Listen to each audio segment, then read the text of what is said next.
लेकिन अम्बेडकर भारतीय संस्कृति में इतने निष्ठावान थे, बहुत अध्ययन अध्येता थे। उन्होंने सोचा कि नहीं, अगर हमें इस किसी सामाजिक विकृति को हमें सुधारना है तो हम किसी पाश्चात्य या किसी इस्लामिक रिलीजन में, दर्शन में क्यों तलाशें इसको? क्या हमारे भारत के किसी दर्शन में व्यवस्था नहीं है क्या? तो जब उन्होंने पलट के देखा तो उन्होंने देखा कि बुद्ध ने तो इसको ईसा के 6वीं शताब्दी पूर्व भी बार बार कही, सामाजिक समानता की बात बल दे करके कहा। तब उन्होंने कहा बुद्धम शरणम गच्छामि। उन्होंने नहीं कहा कि इस्लाम शरणम गच्छामि या ईसा शरणम गच्छामि। लेकिन वो महत्व इस दृश्य से डॉक्टर अंबेडकर को नहीं मिल पाता है देश में भी। उनको ये तो हम मानते हैं कि वो संविधान के ज्ञाता थे, लेकिन वो जो एक बहुत बड़े भारतीय संस्कृति के संरक्षण करने वाले एक व्यक्तित्व थे, जो तमाम अपने निजी स्वार्थों को दबा करके उन्होंने राष्ट्रीय अस्मिता को और सांस्कृतिक अस्मिता को ध्यान में रखते हुए उन्होंने किसी भी विकृति का उपचार अपने ही दर्शन में तलाशा, विदेशी जगह नहीं तलाशता। लेकिन आज हम लोग क्या करते हैं, बहुत सारे बच्चे कहेंगे कि भारत तो रहने लायक नहीं, ऑस्ट्रेलिया चलो, चलो मॉरिशस बस जाओ, अमेरिका तो जो बहुत अच्छे लोग हैं तुम्हारे पढ़ने लिखने में, तो अमेरिका ही भाग रहे हैं, कोई यूरोप भाग रहा है, कोई जर्मनी भाग रहा है। और बहुत सारे लोगों ने अपने वैचारिक परिवर्तन भी कर लिए और इसी नाम पर परिवर्तन कर लिए कि यहाँ पर समानता नहीं है। लेकिन उनको अगर ये प्रेरणा होती भारतीय संस्कृति की, तो वो भारत की संस्कृति की मूल आत्मा में तलाशते अपना उपचार। जैसे नेचुरोपैथी वाले आपको समझा गए होंगे कि दवाइयों में मत तलाशो अपना उपचार शरीर का, शरीर के अंदर खुद एक वाइटलिटी है आपकी, जो वाइटलिटी खुद आपको हील करती है, पहले उसको मौका तो दो। यही तो है नेचुरोपैथी का मूल सिद्धांत। तो एक सांस्कृतिक नेचुरोपैथी का यही सिद्धांत है कि तुम एक बार पलट के देखो तो कि अगर जो विकृतियां दिख रही हैं क्या वास्तव में सैद्धांतिक है या व्यवहारगत दोष आ गए इसमें।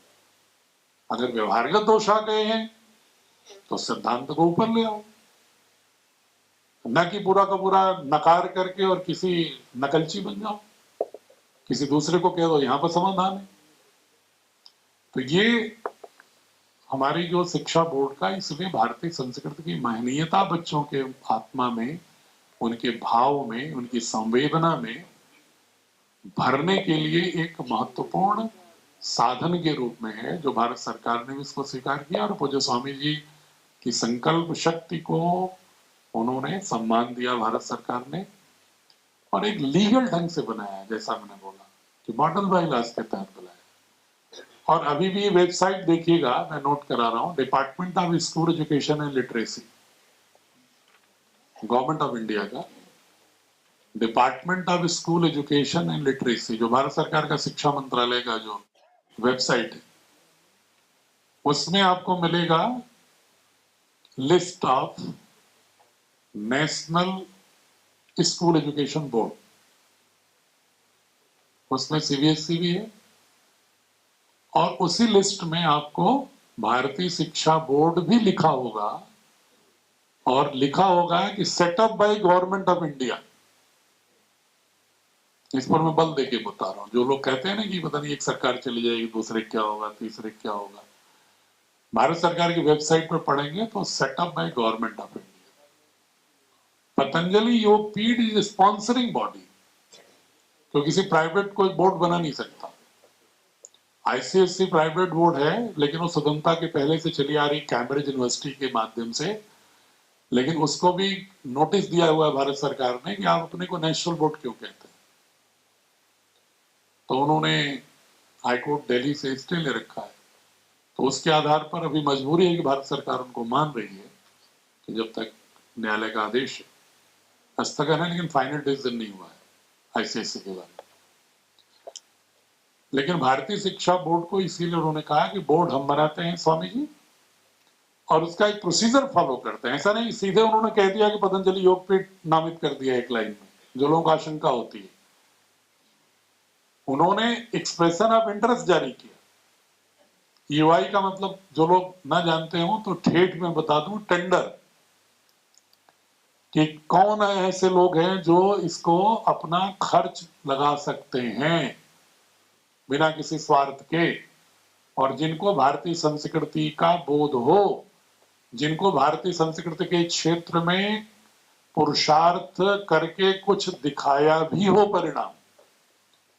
तो ऐसी 4-5 संस्थाओं ने अपने को क्लेम किया, उस भारत सरकार में अप्लाई किया, और उसकी पूरी एक समिति बनी केंद्रीय मंत्री की अध्यक्षता में अधिकारियों की, और उन्होंने पूरी समीक्षा किया। समीक्षा करने के बाद पतंजलि योग पीठ की जो योग आयुर्वेद की स्वदेशी की जो यात्रा है और भारतीय संस्कृति की संश्लेषणात्मक प्रवृत्ति में जो निष्ठा है, सिंथेसिस में, और भारत को एकात्म रखने की जो प्रतिबद्धता है पूज्य स्वामी जी की, आचार्य जी की, उसको देखते हुए, और फाइनेंशियल कैपेसिटी कि हम इसमें पूरा पैसा लगाएंगे, शिक्षा में कमाएंगे नहीं, लगाएंगे पूरा। कहीं से अगर मुझे किसी रूप में स्वदेशी अभियान से अगर कोई लाभ होता है तो हम पूरी की पूरी भारत की शिक्षा के माध्यम से बच्चों का मानस गढ़ने में और भविष्य के भारतीय नागरिक को वैश्विक नागरिक भारतीय सांस्कृतिक आत्मा के साथ गढ़ने में लगा देंगे।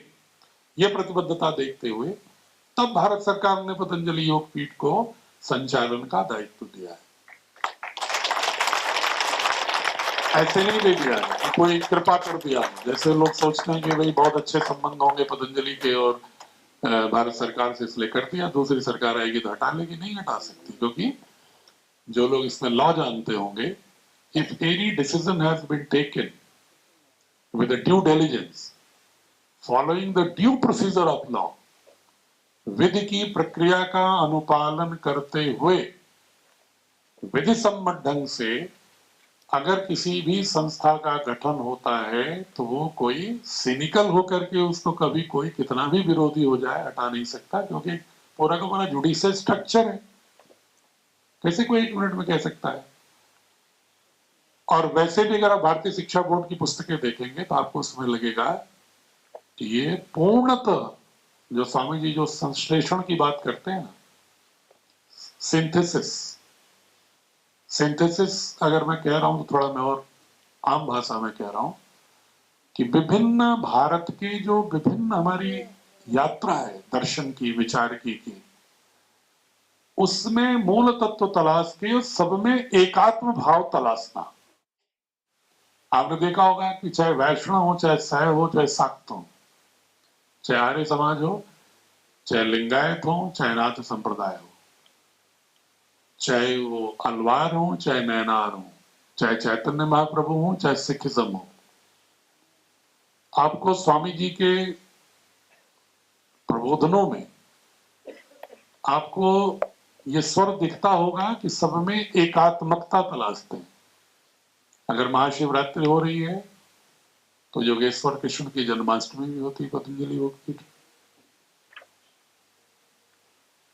हमारे जो भारतीय शिक्षा बोर्ड में लिंगायत के जो सबसे बड़े प्रमुख हैं, श्री श्री सिद्धा गुरु गिरी स्वामी जी, स्वामी गुरु कहते हैं कन्नड़ में, वो हमारे सदस्य हैं बोर्ड के। जो पद्म भूषण है हैदराबाद के श्रद्धेय चिन्नजीयर स्वामी जी, जो द्वैत रामानुजाचार्य वैदांतिक दर्शन के सबसे प्रखर ध्वजवाहक हैं, वो मेंबर है हमारे बोर्ड के। जो नाथ संप्रदाय के आईआईटी टर्न आईआईटीएन रहे हैं और संत है नाथ संप्रदाय के, कुनकुनगुरी आश्रम जो है जो कर्नाटका में, वो भी हमारे सदस्य हैं, निर्मलानंद नाथ महाराज जी। जहां पर एक आईआईटी के प्रोफेसर तो हैं ही, वो आधुनिक विज्ञान वाले हैं, मतलब उसमें भी हमारे बोर्ड में आपको उसकी गरिमा के लिए बता दूं कि 60% सदस्य ऐसे हैं जो पद्मश्री या पद्म किसी अन्य अवार्ड से विभूषित हैं। उसमें कोई सामान्य रूप से सदस्य नहीं, और सारे संप्रदाय के लोग हैं, जो संप्रदाय कहते हैं जिनको, सभी लोग हैं। जैन धर्म के लोग भी हैं, बौद्ध धर्म के लोग भी हैं, सिख भी हैं, सबके किसी न किसी एक समर्थ प्रतिनिधि को रखा है, ताकि जो विचार आए हमारा वो कोई एकांगी ना हो जाए, उससे पूरा भारत बोध दिखना चाहिए। खंड खंड भारत नहीं, अखंड भारत, जो चाणक्य कहते थे, अखंड भारत दिखना चाहिए। उसमें आदिवासी समाज की भी संपूर्ण महिमा होनी चाहिए। उसमें नॉर्थ ईस्ट से लेकर के कच्छ तक और कन्याकुमारी से लेकर कश्मीर तक की सारी एक दार्शनिक, सामाजिक, राजनीतिक यात्राओं का भी बोध होना चाहिए। ऐसा नहीं कि इतिहास सिर्फ नॉर्थ सेंट्रिक हो जाए, दिल्ली केंद्रित। आप अभी तक इतिहास किताब देखिए तो आपको, अगर उसमें सेलेक्ट करिएगा तो 80% मटेरियल आपको विंध्याचल के इधर ही वाले मिलेंगे। साउथ के लोग कहते हैं, आप सभी लोग तो इधर के ही होंगे, तो अच्छा लगता होगा, लेकिन पूरे राष्ट्र के बारे में जरा सोचो कि उस किताब को देख करके तमिलनाडु, केरल का आदमी, हैदराबाद, तेलंगाना, आंध्र प्रदेश, कन्नड़ क्षेत्र का व्यक्ति अगर ये सोचता है कि भाई हमारा महत्व तो पूरी किताब में, राष्ट्रीय बोर्ड है और किताब में हमारा महत्व सिर्फ 5% है। उसमें विजयनगर साम्राज्य सिर्फ एक पेज में, चोल के बारे में सिर्फ 2 लाइन की चर्चा, पांड्यास के बारे में 3 लाइन की चर्चा, चेरास के बारे में तो 2-4 लाइन की चर्चा समेट दिया। फ्रीडम फाइटर सारे के सारे यही मुंबई, कलकत्ता और दिल्ली के बीच वाले, जैसे दक्षिण भारत में किसी ने स्वतंत्रता संग्राम में भाग ही नहीं लिया। रानी चिन्नम्मा कहीं नहीं दिखेंगी, तमिलनाडु की मदुरई की पांड्या, वेलु नचियार नहीं कहीं दिखेंगी, तो उन्हें बुरा नहीं लगेगा क्या? उन्हें नहीं लगेगा कि भारत के हम अंश हैं कि नहीं है? या किसी हमारे जो जंगलों में रहने वाले हमारे आदिवासी, जिन्होंने पूरी भारत की सांस्कृतिक आत्मा को सजोए रखे हुए हैं, क्या उनके लोगों ने स्वतंत्रता आंदोलन में भाग नहीं लिया क्या? बहुत कृपा कर देते हैं लोग तो बिरसा मुंडा का नाम डाल देते हैं, बस एक प्रतिनिधित्व कर देते हैं। आप हमारी किताबों में देखेंगे तो साहित्य की किताबों में, हिंदी और संस्कृत और इंग्लिश की किताबों में भी आपको आदिवासियों के महानायकों की राष्ट्रीय संदर्भ में उनकी गरिमा आपको बहुत ही प्राथमिकता से दिखेगी।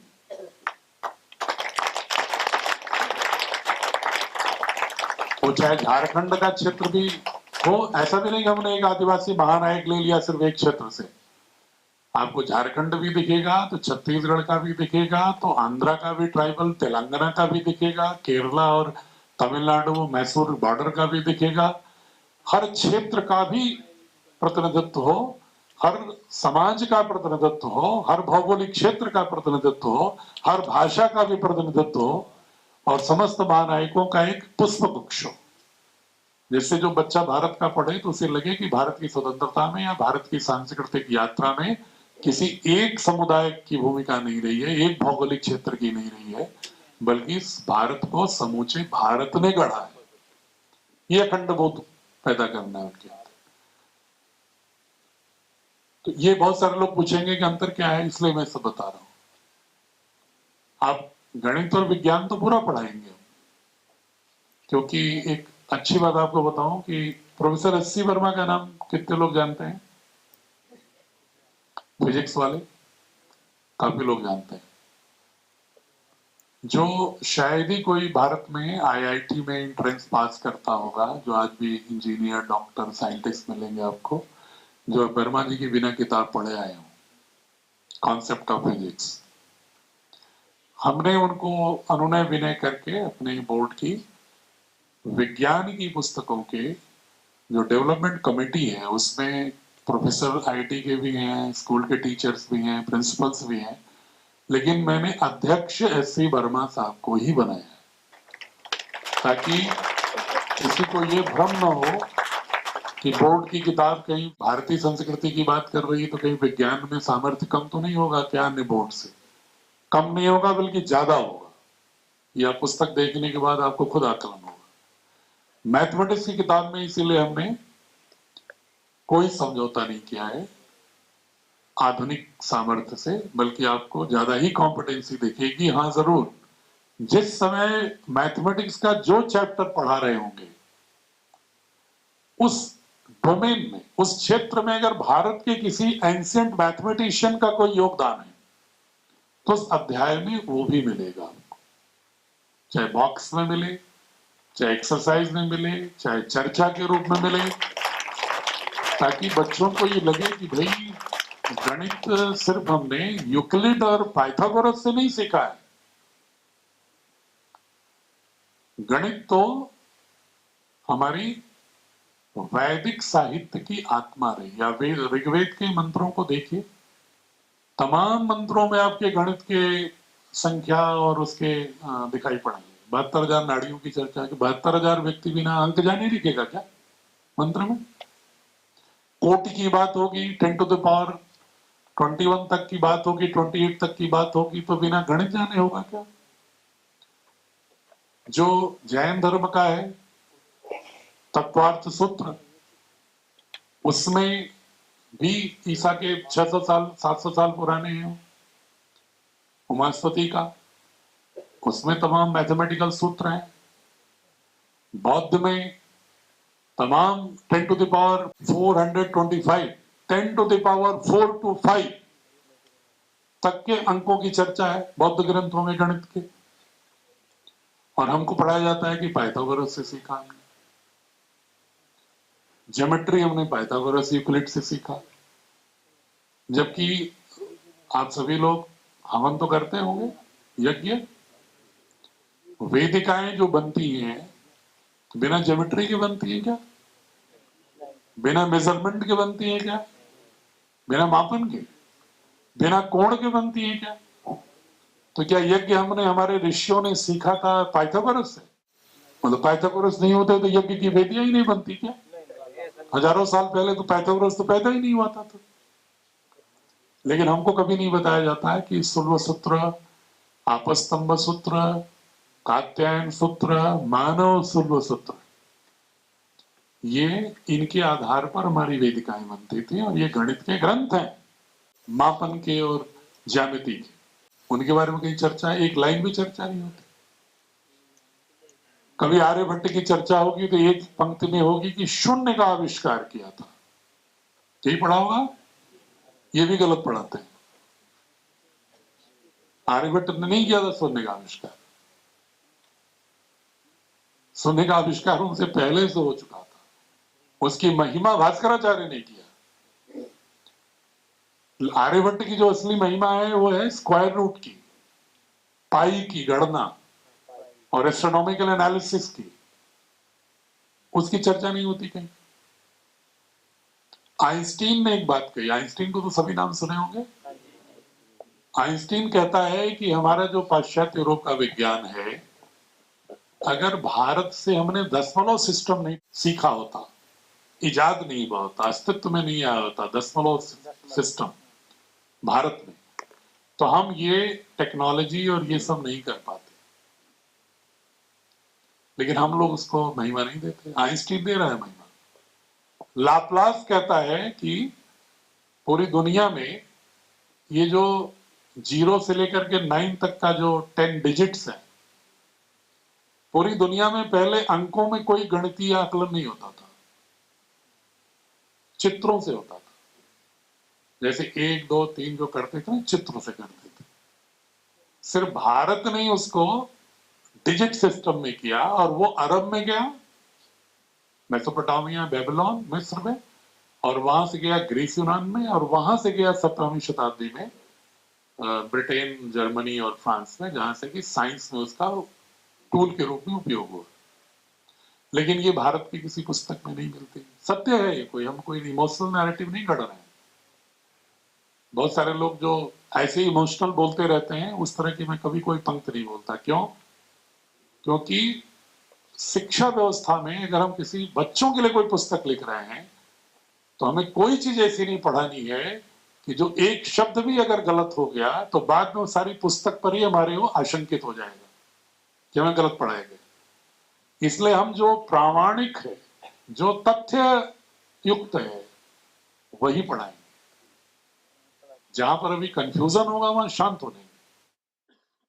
लेकिन तमाम ऐसे शोध हैं जो इतिहास के क्षेत्र में, विज्ञान के क्षेत्र में, अब जैसे फिजिक्स है जिसका मैं खुद अध्येता रहा हूं। फिजिक्स के बारे में हम भी नहीं जानते थे कि न्यूटन से पहले भी किसी ने भौतिकी की व्याख्या और एनालिसिस के बारे में सोचा होगा, नहीं जानता था। वैशेषिक दर्शन थोड़ा बहुत पढ़ा भी था नौकरी के दौरान ऐसे इंटरेस्ट में, तो भी नहीं समझ में आया था कि ये फिजिक्स का दर्शन। लेकिन जब उसको गहराई से पढ़ा हमने तो वो तो पूरी दुनिया का पदार्थों के वर्गीकरण और पदार्थों के गुणधर्म और पदार्थों की गति और पदार्थों के निर्माण के बारे में जो भौतिकी का मूल सिद्धांत होते हैं उसकी पहली पुस्तक है। आप उसके सूत्र पढ़िएगा तो न्यूटन के तीनों लाभ भी उसमें दिखाई पड़ते हैं। लोग कहेंगे टेक्नोलॉजी कहां थी, अगला तर्क आपसे लोग कहेंगे साहब ये सब था तो टेक्नोलॉजी कहां थी? बिना टेक्नोलॉजी की खेती होती थी क्या? मतलब जो हल चलते थे, दो बैल आगे हैं और उसका जो बहुत फाल चलता था, किसी के उतना ही सॉइल को खोदे जिससे कि वो उपजाऊ रहे, बीज डालने पर आ जाएंगे, बिना विज्ञान के था, टेक्नोलॉजी नहीं थी। टेक्नोलॉजी तभी होगी जब आज की तरह हो। भाई उस युग में जितनी आवश्यकता थी उतनी उस स्तर की टेक्नोलॉजी उन्होंने विकसित किया, धीरे धीरे कालखंड के साथ विकसित हुई। हम तो जिस समय टेक्नोलॉजी के साथ जी रहे थे उस समय ब्रिटेन वगैरह में तो बर्बरता थी, वहां सभ्यता का कोई स्पर्श भी नहीं था। लेकिन ये कह करके हमारे दार्शनिक, हमारे लोग भी नकारते हैं, तो बच्चों हमें ये मानस में गढ़ना है हर विषय में। सबको विस्तार से कहूंगा तो बहुत समय लग जाएगा, लेकिन कुछ संकेत हमने दिया कि हमें भारतीय संस्कृति की मूल आत्मा, विज्ञान, गणित, वनस्पति विज्ञान, चिकित्सा विज्ञान, खगोल विज्ञान के क्षेत्र में उसकी उपलब्धता, आधुनिक के साथ साथ ऑब्वियसली आधुनिक को नहीं भूल के जी सकता कोई, 21वीं सदी में है तो 21वीं सदी का सामर्थ्य होना चाहिए। आर्टिफिशियल इंटेलिजेंस की भी जानकारी होनी चाहिए, साइबर की भी होनी चाहिए, डाटा साइंस की भी होनी चाहिए, कोडिंग की भी होनी चाहिए। और यह भी सामर्थ्य, अंतिम बात कह रहा हूं मैं इस कॉन्सेप्ट के बारे में, कि शिक्षा को अभी तक 3 तरह के लोग फिलोसोफर हैं। कुछ लोग कहते हैं कि सिर्फ परंपराओं का बोध कराना चाहिए, अतीत जीवी। आपको अभी भारतीय संस्कृति की शिक्षा की बात भी करेंगे तो कुछ लोग बहुत अतीत जीवी बात करते हैं कि सब कुछ अतीत में जो था सब अच्छा था, अब सब खराब हो गया। तो जो अतीत जीविता है एक पक्ष है उसका। दूसरे एक होते हैं, शिक्षा को कहते हैं कि सिर्फ वर्तमान जीवी होना चाहिए, कि जो वर्तमान में है उसको, आज के मनुष्य को आज के लिए सिखाओ कि कैसे जीवन जीना है, मतलब कैसे वो सर्वाइव करेगा। उसे क्या मतलब है अतीत से, क्यों थोप रहा है? और तीसरे एक लोग हैं जो भविष्य जीवी हैं, जो हमेशा लक्ष्य ही बनाते फिरते हैं फ्यूचर का, वर्तमान जीते ही नहीं कभी, तो भी परेशान रहते हैं।